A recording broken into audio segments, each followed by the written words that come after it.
Hello, everyone. Welcome to Leadership Talks for Emerging Leaders. Leadership Talks is a podcast hosted by Leadership Card, a leadership coaching training organization. Leadership Card is the brainchild of four individuals, Prindeep Sandhu, Ashish Datta, Ram Ramakrishnan, and Devesh Mohan, who share a common vision and mission to support 1 million emerging leaders to solve problems for self, others, and the organization. Leadership Card runs leadership programs for individual contributors and corporate clients. And our coaches come with over 100 years of experience from diverse fields. Every week on Leadership Talks, we invite leaders from varied fields and industries to share their stories and share tips and strategies which you can apply to accelerate your personal and professional growth journey. I'm your friend, Kirandeep Sandhu, a leadership communication coach, and I'm hosting today's episode along with Devesh Mohan, which is on people leadership. Thank you so much, Kiran. Today we have a privilege of having Ankur Agarwal, who is currently working as a head of corporate purchase and head supply chain for the Asia Pacific region at Polyplex, which is an Indian multinational company which manufactures biaxially biaxially oriented polyester film for packaging, electrical, and other industrial applications. By education, Ankur is a production engineer and an MBA from IIM Lucknow. Ankur has several years of management experience in the Southeast Asian region. He is recognized as a thought leader for his ability to build and nurture teams, manage change, and drive business and global expansion. He is Six Sigma trained, excellent grip on analytics, planning and execution, project management, establishing process, review and control mechanism. He has an ability of reducing the learning curve to get into new business lines quickly. So, welcome, Ankur. Thank you so much for making time to be with us today. Thanks a lot. Thank you, Kiran and Devesh, for having me here. I'm sure it's going to be a fun journey. And I was hearing you out when you were talking about me, and I was really surprised. Is that me? Yes. It Yes, often happens when we get someone else talking about us. It's all Yeah. about, you start realizing, oh my God, we never take absolutely. enough credit to the journey that we have gone by. Uh, Right. Are these all accolades for me? Is that Yeah. something which you keep asking? Absolutely.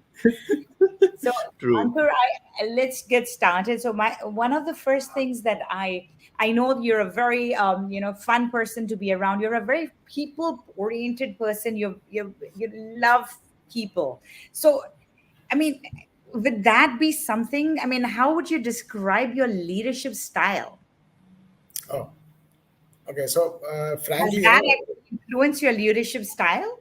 That would be my question. right. So, two things. One, when you start asking someone like, what is your leadership styles, the back of mind starts coming in. Are you a leader? I And love then that. you think, yes, you are. So I would say that, yeah, you're rightly saying that I am more of a people man. I love connecting to people. I love helping them. I love helping them to grow. That Hmm. has always kind of kicked me in. So if I see my team doing well, that creates a lot of satisfaction. And the simple reason I think it comes to me is that I feel my growth path can only be achieved if my team is growing. Ultimately, if I am able to vacate my position and hand it over to someone, I will be able to take someone else's position. Otherwise, always there is a dilemma. If you move, who will take your position? Who will do this work? So yes, that has always. You're right. I'm a lot of people connect is a thing which, if you go into a leadership style, what kind of leader I am, by definition, if you start looking at it, there are multiple definitions on it, but I would say it's a mix of a lot of styles. uh, let's say democratic is one of the styles that I listen to people. I kind of let them give their opinion, their views, and try collate data on what they are saying, and then make a view out of it. So that is mostly with what I am, and so I would become a coach to them. I would become a friend to them, understand them, teach them what to do, how to do. So that my thing to my team has always been mistakes are a part of a journey, right? You can make mistakes. The biggest thing which you should not do is repeat a mistake. So if you're not learning from your mistake, then you are not growing, right? So if you keep doing the same mistake again, then I'm sorry, you're not on my team. So if you have to grow and if you have to learn from your mistakes, and the smartest way will be to learn from others' mistake, not to repeat the others' mistake. So that's how I have been. At times, I have become atrocratic also. I mean, I kind of say, okay, no, this is how it has to be done. At times, you have to do that. You have to wear that hat and say, okay, I've heard enough. I don't think any of the ideas work. This is what will work, and I think let us do this. But that will be, let's say, 10% of my part. Most of it has been because I feel that people who are working below the line have given much more time into their job profile than I have done, and they might be knowing much more than I am knowing. So it is just not that I'm sitting at a position I'm knowing everything. That can't happen. I have to learn with them. That's great. So That's great, Ankur. Yeah. I'm So, go- uh, Divish, I'm going to just backtrack to a one question. Ankur, I said it very well about this whole thing about your leadership style and what is the balance between the two. But what kept me, the thought kept lingering in my mind was when you had, my question about you as your leadership, and you're thinking about it, and that am I even a leader? And when I look at you, you are head of corporate purchase and head of supply chain in a multinational company. And if that question is coming to you saying that, am I a leader? And yes, then answer is yes. Now, today, our listeners are emerging leaders and who many times don't have positions. How would you help these people to have that mindset that they can be leaders? I mean, would there be something that you can actually share with our listeners today about, is it possible to lead without actually a position? absolutely, absolutely. Why not? I mean, the biggest challenge which I feel with people is that they get engrossed into their day to day life. They don't want to learn, right? So the only thing which I feel that can excel and that can make you a leader, whatever position you are, that you are trying to go out of your comfort zone, Mm, trying to give absolutely. that extra. How can I improve myself? Whatever it is, whatever little, 1%, 2%. Don't mm, push yourself for 50% improvement, right? mm. Set some goals, maybe a smaller goal, doesn't matter. But you have to do that. If you keep doing those, 1, 2, 3, 4, 5 steps daily, then you are becoming a robot. Then you are not a Mediocre leader. mindset. Mm, Yeah, yeah. absolutely. You have to keep Great. challenging Mm. yourself. You have to keep growing yourself, keep learning. That And would be our every message for the young leaders, that yes, we all have to do jobs, but think beyond that job and get out of that comfort zone. It is possible to be a leader without actually having a position with that, right, absolutely. Ankur? You have smaller projects within the organization where you can contribute. You can say, okay, I'll Yeah. take it. Yeah. Demonstrate your leadership at individual level, and then Correct. definitely you will be picked up, handpicked. So I think that Absolutely. happens quite a lot in case if people are really have that growth mindset to drive. And one of the things, just as you were talking about, Ankur, you talked about largely you portray a democratic style of leadership. And Mhm. that's something I'm just trying to relate with some of the concepts which are there. Typically, in the problem solving and thinking strategy, there is a concept of six thinking hats which are there. So Right, what you're right. trying to do, that you're giving your teams to basically come up with different options, right? That how a problem can be solved, how you have to solve that problem, and you're just making sure with this democratic style Yeah. that you are giving chance to everyone to look on to different options which could be there. But as a leader, at the same time, you, after taking those inputs, Yeah. you are No taking a autocratic right style of. decision which would be the best for the organization. So Yeah. that's very contextual specific, that in what context what thing would work. So I think that's a really a great style where you're trying to mix up democratic style of leadership as well as being autocratic at some point of time, which is absolutely fine, but largely being democratic. So that's a really great way in which you have been built up yourself. And another thing which I was just going through your profile, it shows that it has been like for 2 decades with you are with your organization, and you have actually wore various hats, right? You Right. have been with different functions over these 2 decades, and driven or done various roles and responsibilities. So how these exposures have helped you to evolve as a leader in last 2 decades? Would you I like think to share some of your that's an thoughts? interesting part of the question. I would say that, as I was explaining earlier, if you want to be a leader, you have to come out of the comfort zone. And if I go back to my professional journey, I would say that a lot of the roles which I was offered, and which I went through, were absolutely new for me. Mm. So I had no experience on that, and it was like that. I was asked, "Will you like to do that?" I said, "Okay, let's try. What will happen? I'll learn. Even if I Yeah, fail, I will learn." Right. Mm. true. So during that, if you look at, but most of the time, I was banking on my ability to connect to people. Mm. That if I don't know how this will be done, I will be able to ask someone who may be a Hmm. junior to me. That's not a problem. He Mm. has been in that profile for, let's say, 20 years. I have just entered. I don't know how to do it. So I learn from him, and in turn, I'll try and help him learn with my experience. So Mm. because I am coming from a background which is not exactly what I'm trying to do now, so I will not be carrying any baggage. I may come up with some new ideas, and that has helped a lot during my journey as a leader, I would say, and has also helped me excel in uh, almost everything which was thrown at me, I would say. Mm. So yes, you're right. So I have had a chance to wear multiple hats. I handle projects. I handle hydro. Hydro is something which is not. I don't. I had no idea what hydro is, and when I entered it, I started learning from them. And most of the time, I felt that implementation of that project was not about my technical know-how. There were technical stalwarts there. You don't have to be technically sound to be able to implement that. What was required was to be able to tie all the knots together. Keep Mm. those puzzle pieces in place so that the puzzle is solved, and Mm. that Hmm. I was able to do, and all that was because I was able to connect to people.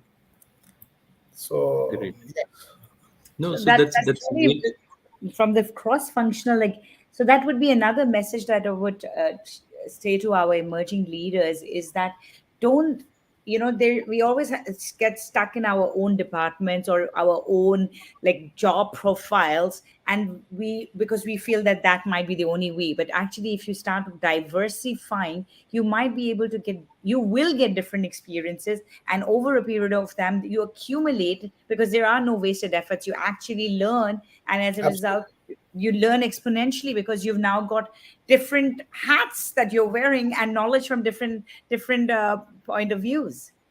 correct, Yeah, correct, absolutely, in a way you are getting groomed for be a to be a CEO, right? If if you are. ultimately that is, yeah, yeah, absolutely, why not? And that is what everyone Yeah. should look at. Why I'm Yes, not saying that absolutely. I should. I'm saying that everyone who has entered the company, why should he not look at that position? Why should he Mm, feel that I cannot go there? I cannot. No, It's but the that's very mindset. true. Yeah, Yeah, absolutely. That's how typically getting or throwing yourself into those difficult situations, or as you said, come out of your comfort zone and try yeah. to learn new things. Because if you'll continue to remain on in your comfort zone, there's hardly any learning which is there, and that's what uh, uh, a leader needs to really deliver. So Absolutely. that's great.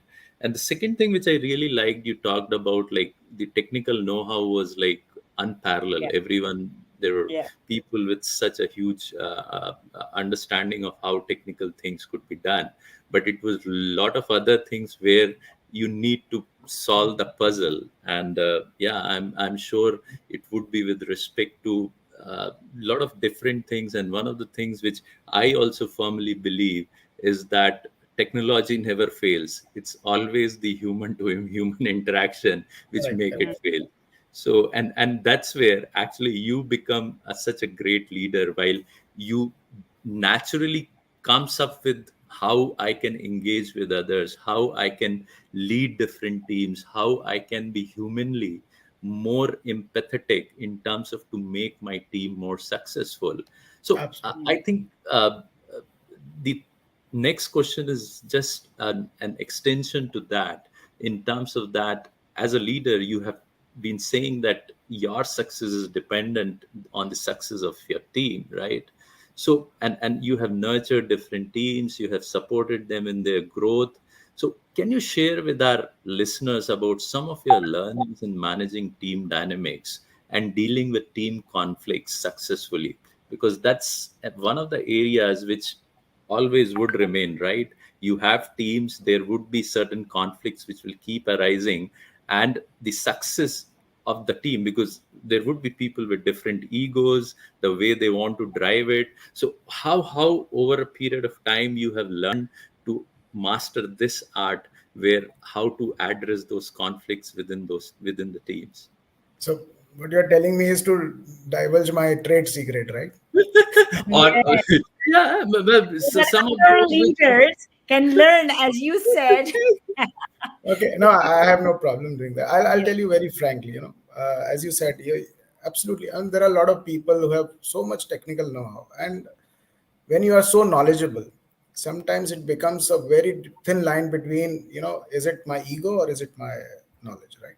So I want things to be done like that. I think this is the only right way to do it. And I don't feel that whatever you are suggesting is correct or not. The biggest challenge which I ever faced in my thing was that people who are technically very sound have a lot of experience which is much more than me, right? Mm. So working with them, it is always difficult because they will look down to you and say, oh, this is he's just a boy, how can he tell me what to do, right? I So know. the challenge was that you need to make them work the way it has to be done, but you can't go at them and tell them that this is how it has to be done.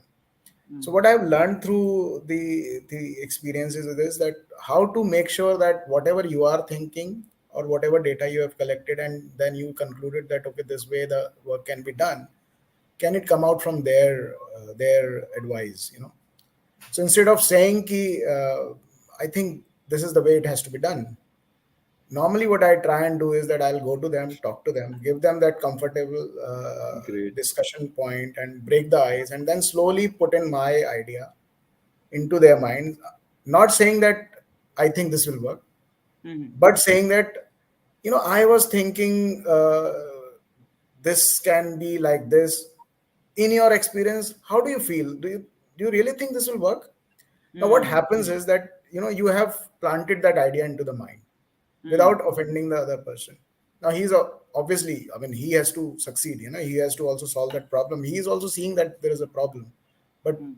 somehow he's not able to get that idea. Now you have planted that idea into him, and I have 98% times I have seen that idea will slowly, after a few discussions, will come out from them. Let us do Mm. this way. Now what you Mm. have done is that your idea you have planted there and it has come from them. Now the commitment is there because it is his idea. I have no problem in saying that, in the public they will say, okay, this was his idea. I have no problem in saying, oh, no, no, no, this was my idea. I don't want that. I don't need credits. Ultimately, if it is a work has to be accomplished, it has to be accomplished. Mm. So as you said, with diversified people with so much ego, I would say Mm. this is one thing which has always given me success. So this is an art which I think people should learn, and that is very very challenging. I've seen young people, there are leaders, I would say, in our company who are very young, 4 years, 5 years of experience, very knowledgeable, and now sometimes they say, okay, I know too much, Mm. and that becomes very difficult for them to communicate to other people. Yes, you know something, but you have to remain humble. You have to remain humble, and you, if you are Abs- trying to keep that line, yes, he's senior to me. I may be knowing more than him, but it is not right for me to push it upon him. It's a better idea. Let it come Yes. from them. That's a very unique point which you have told, Ankur. I think this is a great learning even for me now in terms of that planting an idea in others' mind, right? And that's something. He's Uh, literally given his trade secret away. Thank you so much, Ankur, because yeah, this is something that yeah. many leaders are probably doing it, but not being able to talk about No, it. I would You say, guys, yeah, I keep telling this to my team, right? yeah. Okay, so there Mm, are certain people who are there and they will say, come to me, boss, I'm getting stuck here because this person is not able to, I'm not able to crack him. There are trials to be done. I am a purchaser. I have to purchase different things. Maybe to reduce cost, we have to try different material, different vendor. Now, there are certain mindsets sometimes that, oh, no, no, no, this will not work. So that I keep telling them, don't go to them saying that, boss, this has to be done. Go to them, the boss, we are faced with a problem of cost. And I think, what do you think? Will this work? This is the idea, and let them think over it. And I'm sure 90% they'll come back to you saying, okay, let us try. The whole thing is that if you can try it, if it fails, it fails. It doesn't matter. But the first step is that you have to let that trial happen. So that line you have to cross. Once that is crossed, trial happens, and if it succeeds, then nobody can stop you, right? yeah. And that's a very good point which you said in terms of that, let that person think that it's his idea, because Correct. the after effect of is that then they will be accountable for it and they would be looking to drive that, because Absolutely. that's something they believe it's their idea. Because many times in teams that happens when leader just tries to say, okay, you have to do this way. It's on the face of it, people will say that yes, it will happen, but They will not by own it. They will not yeah, own it. they will not own it, and that's what is required if you need teams to be successful. I think that's the key trait which is there, that they need to believe in that idea, and if it comes from them, they don't have an option but to just prove themselves that they are right in what they have been thinking. So yeah, If it is that's coming a from great learning. them, they will start finding options and ways to make it successful, right? It makes it, yeah. So yeah, so that's great. Yeah, moving on, So, Kiran, over to you. yeah, I was just thinking, Ankur, I mean, we've shared so many brilliant examples of your people leadership style, but I do want to now diverge to a separate topic because you are into purchasing as well, into the supply chain and everything. So, I mean, the last couple of years obviously have been very, the whole world has been impacted by it. But in general, that was COVID. But in general, I want to look at it from the point of view of digital disruption, that how has it impacted your industry, and what would be your way, I mean, of dealing with it? How have you or your industry dealt with this digital disruption in terms of purchasing as well as the supply chain, and and what do you see the future for this? You see, I would say in our industry, it went a little other way around.